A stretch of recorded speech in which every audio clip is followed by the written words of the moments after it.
We are living in such a stupid era. This is such a stupid time in history.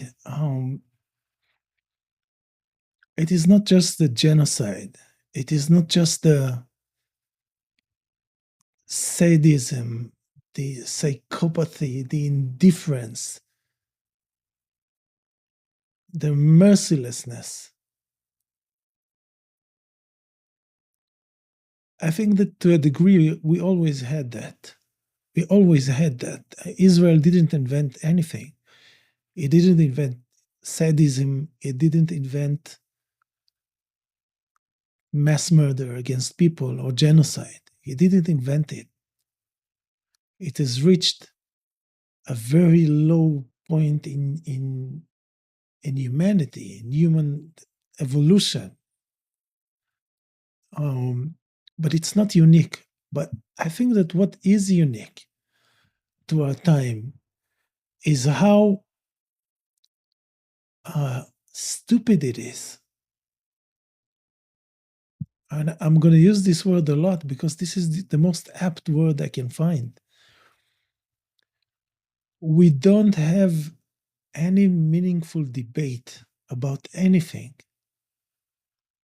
We just have slogans and algorithms recycling the same things over and over and over again and again. And we have no heroes. We don't encounter greatness. And greatness is so important because it allows us to transcend this stupidity of everyday, circular motion of nothing.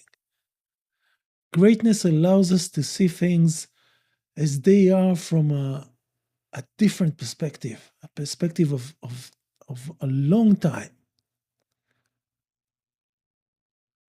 This is what transcending means, to be above, to be beyond this layer of very little action in terms of psychology and emotional being. And me personally, uh, there aren't many people I admire so much as I do Muhammad Ali. There are so few of those for me, and I think for many of us. Um, I love Chomsky. He's a great political mind, and he's done remarkable things. And he was very sharp. Why do I say was? Very sharp, very brave in his political analysis. And I love Roger Waters. He's one of the greatest popular musicians ever, and a man who had a huge influence on culture.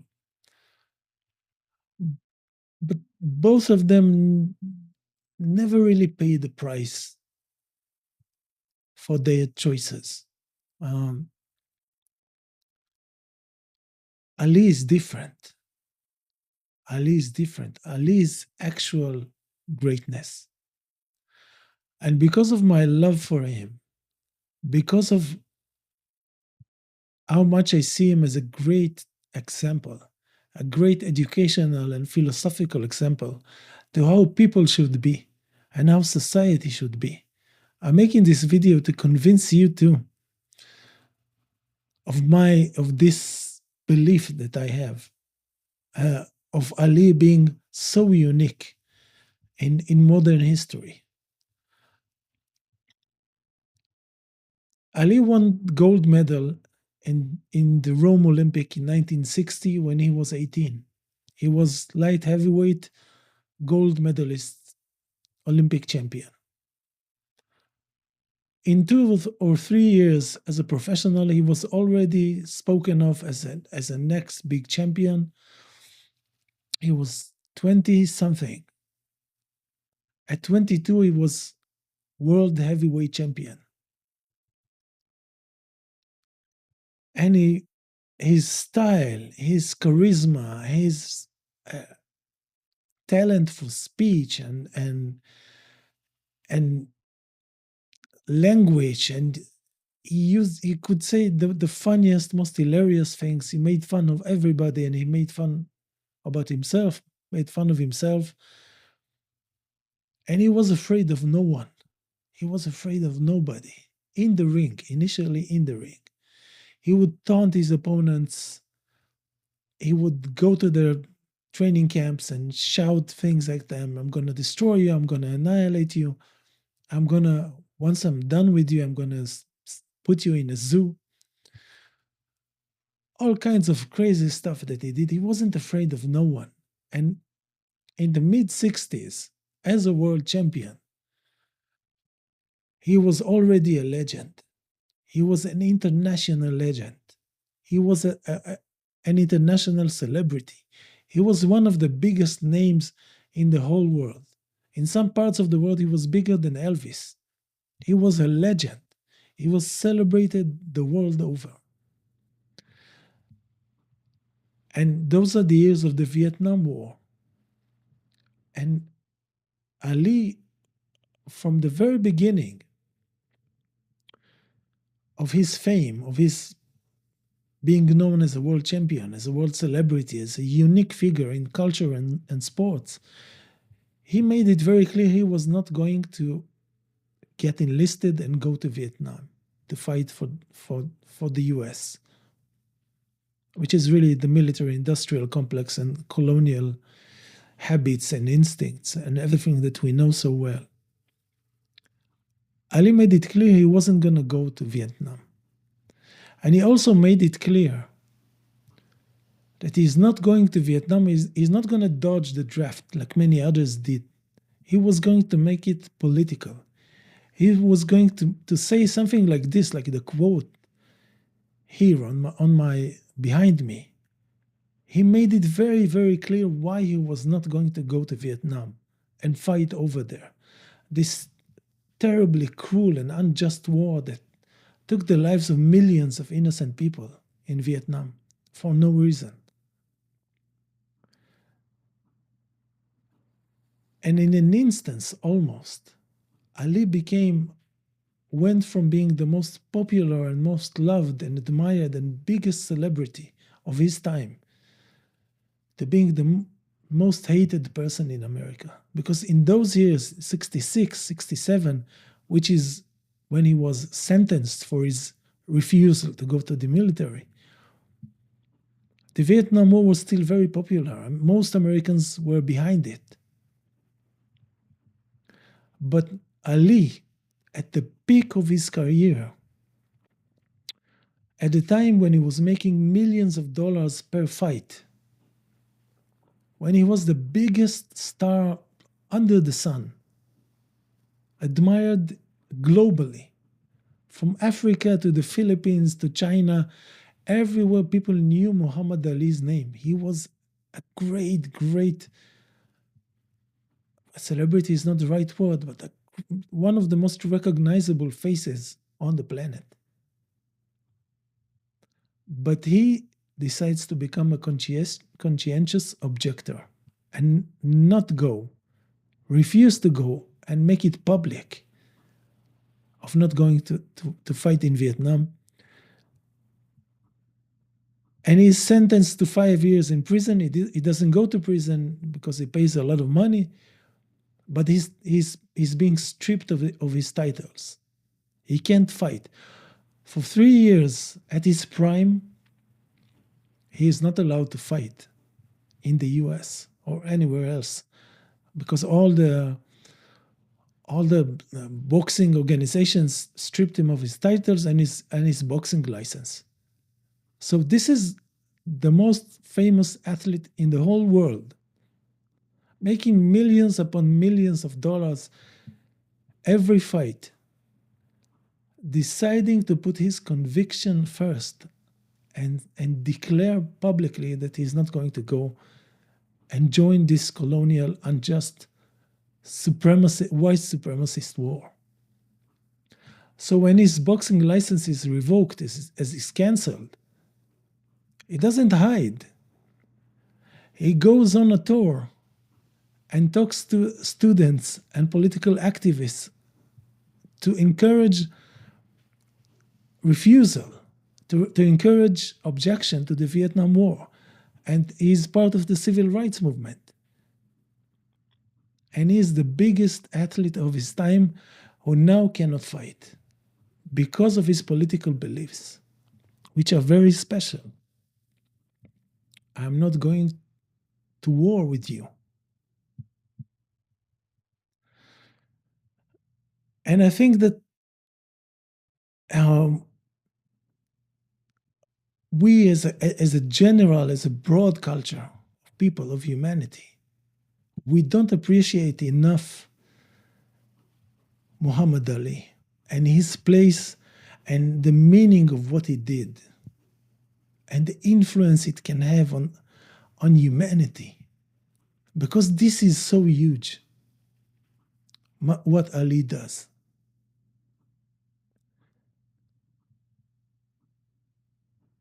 And after 3 years of not boxing, his case goes to the Supreme Court and he is being acquitted because of some bureaucratic excuse.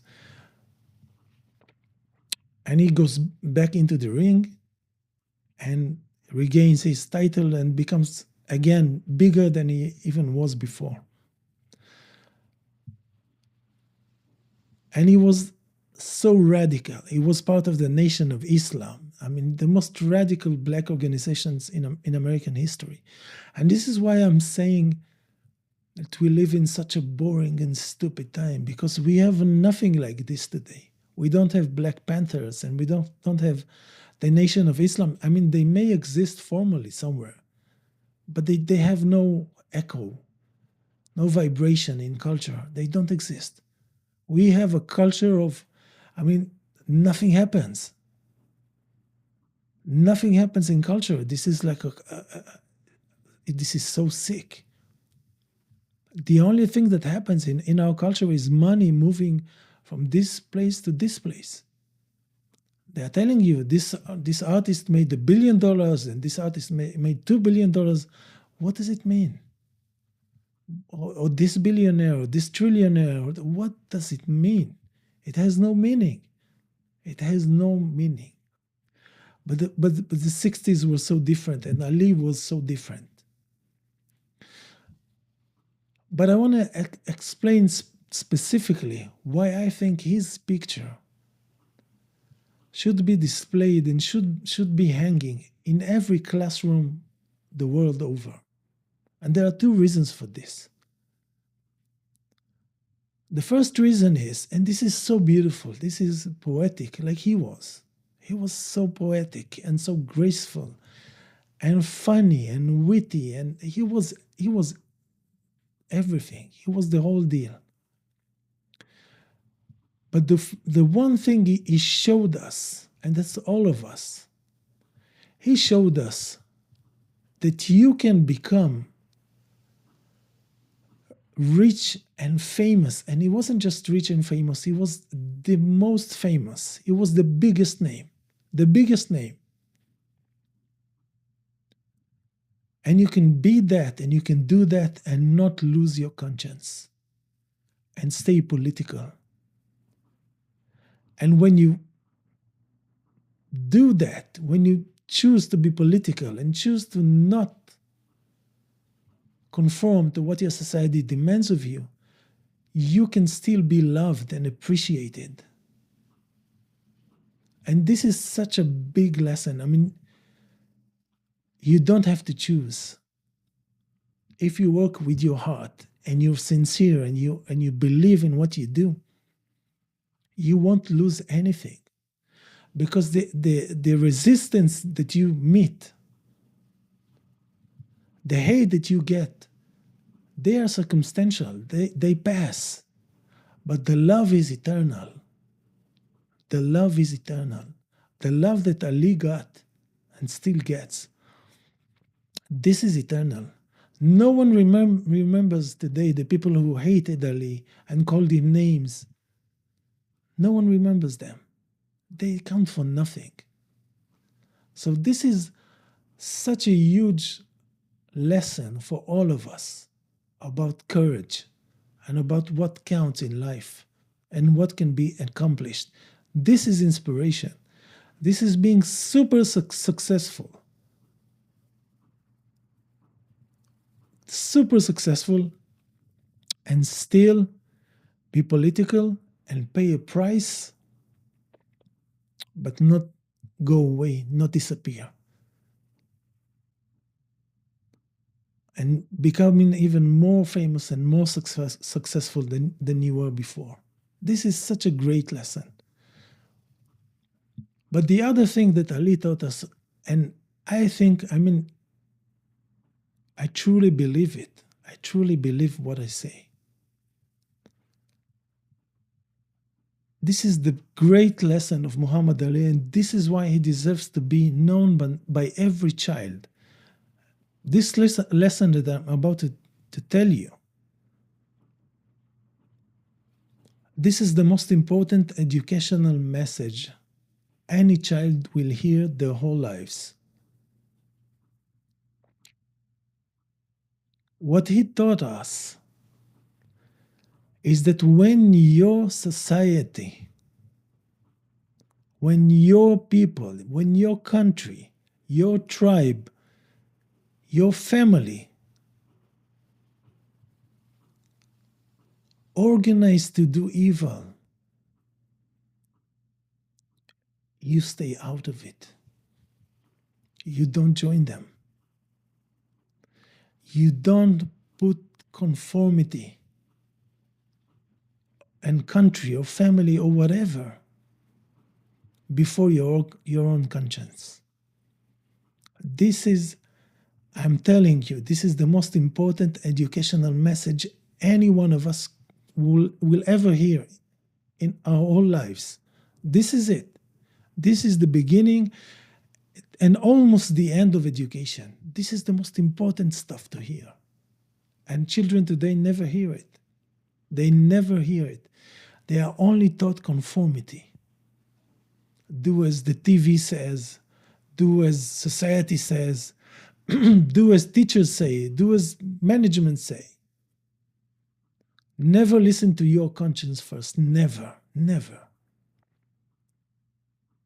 This is why Ali is so important.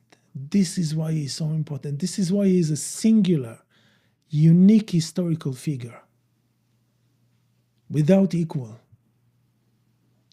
Because when he was on the top of the world, when he was at his most successful, at his peak fame, he said, I'm going to sacrifice all of it to not go and kill innocent people, to not be part of evil, to not become apolitical.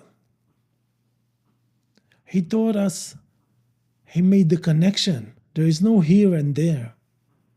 There is no nice at home but murderous outside, and this is kind of okay. He said, no, no, it's the same thing. He taught us this. He said, why should I go and fight the Viet Cong when black people are treated like dogs here in the US? He made the connection. He made the connection. And there's no way to even exaggerate the importance of these messages. And this is why I think the figure of Muhammad Ali deserves so much more, such a bigger place in culture. Not only because we don't have heroes today. I mean, American society is built around celebrity. It is its essence.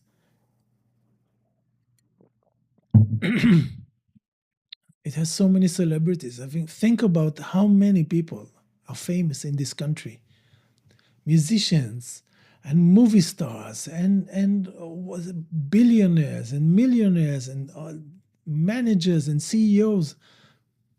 So many artists, so many people are famous, but no one squeaks. No one says one word about the genocide. No one says a word. Can you imagine Can you imagine that this is this moment in culture, that this is reality, this is our reality? A total wall of fucking silence. When people are being mass murdered every single day, every single day.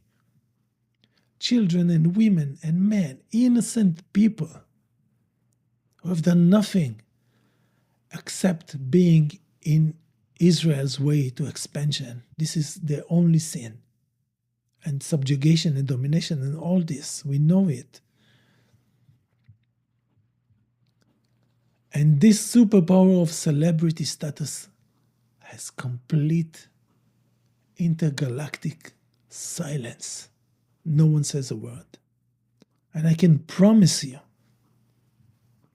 that if Ali was alive today, if he was an athlete today, he wouldn't have said nothing. He would say exactly what he thought was happening. He would call it by name, and he would say that you have to refuse and object. And no man of conscience should wear these uniforms and perform these missions. I'm sure and definite this is what he would say, because he said something much worse in real time when the Vietnam War was still very popular and when he was at his prime. And at this moment of truth, he was there, fully present, as a legend, as a hero. This is why I think every classroom, the world over, should have Muhammad Ali's picture on its walls.